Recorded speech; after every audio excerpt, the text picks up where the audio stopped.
Good morning everybody, I am Dr. Gaurav Kumar Jain.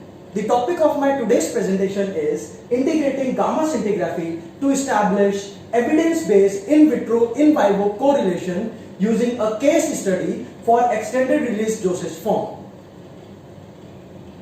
Now, the rationale of the drug is for solid orals, dissolution is considered as surrogate for in vivo bioavailability. In spite of this, about 50% of dissolution qualified products fail to show bioequivalence. This happens because dissolution does not take into account all the interaction of the formulation with the physiological processes, and therefore we are utilizing gamma scintigraphy in today's work to overcome this challenge. It is evolved as a diagnostic technique, but its use has been utilized by a pharmaceutical researcher because of its advantages. In this technique, we radiolabel drug with gamma emitting radionuclide, and the movement of drug along with gamma emitting radionuclide will help in visualizing real-time in vivo performance and behavior of the drug or the drug product. It also allows direct assessment of critical performance parameters of the product. Now, technetium is normally used because the first step is to radiolabel drug or drug product with the gamma emitting radiolabel. An example is technetium. Technetium is used because of its short half-life, 6 hours, and because of its readily availability and its gamma energy, which is 140 eV, which can be measured by a gamma camera. And because of this, technetium is most commonly preferred. Technetium is generated by technetium generator as sodium pertechnetate, which is active form, but it is chemically inactive and soluble form, which is reduced to chemically active technetium using reducing agents such as stannous chloride or other reducing agents. Now, this technetium is active. It forms hydrogen bonding or chelates with number of drugs and drug products. So its ability to interact with almost all kind of drugs or drug products make this technology versatile. When there is a reaction between technetium and a drug, the 4 parameters are very important: reducing agent amount, radioactivity amount, pH of the medium, and contact time. Once radiolabel is formed, its efficiency and stability is checked via instantaneous thin layer chromatography. Then we carry out in vitro studies in order to show that the results or there is no change from the drug when it is converted into the radiolabeled drug. Then it is evaluated, then it is either used preclinically or clinically, and the track is evaluated with the help of gamma camera. The other properties of scintigraphy is it is non-invasive, it is safe, the dose of gamma radiations is nearly 100 to 1000 times less than that of X-rays. Quantitative analysis is also possible by drawing region of interest. Data is clinically relevant and is acceptable by regulatory authorities. Now, in today's discussion, I will integrate how gamma scintigraphy is useful for evaluating or for acting as a link between dissolution and bioequivalence or bioavailability studies using drug X, which is extended release dosage form. The dose of the drug is 500 mg. So we have prepared 3 different types of products for drug X. This is innovator product. We get it from market. These 3 we have prepared via 3 different technologies. First one is wax matrix, second one is swellable matrix, third is monolithic matrix. Then we carried out all the tests, all the quality control tests for the tablets, and tablets passes weight variation, friability and content uniformity tests. Next we carry out dissolution for these tablets. The parameters are given here.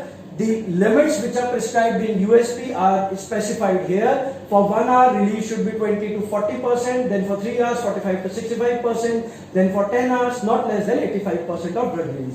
We will see all the dissolution test is passed based on these criteria. So all the 3 products passes the dissolution test.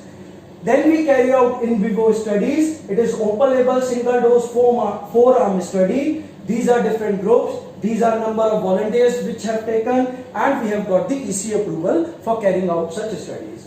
This is AUC graph which we have obtained for all the 4 products. This is innovator, then wax matrix, soluble matrix and monolithic matrix.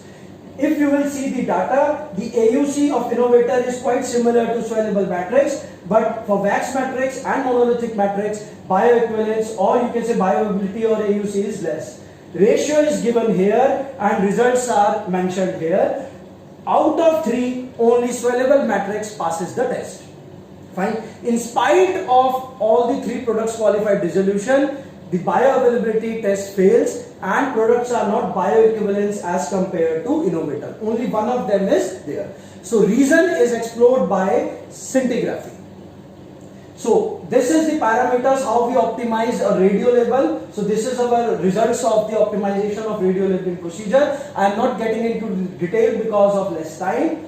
Then this is, we are representing the scintigraphy with virtual hypothetical imaging. So when we are taking wax matrix dosage form, we will see that at 1 hour tablet is located in the stomach, releasing 25% of drug. At 3 hours tablet moves to duodenum, releasing 25% of drug there. Then in the next hour, at 6 hour tablet is located in ileum, releasing 15% of drug. And at this 7 hour tablet is located in cecum, releasing 10 to 15% of the drug.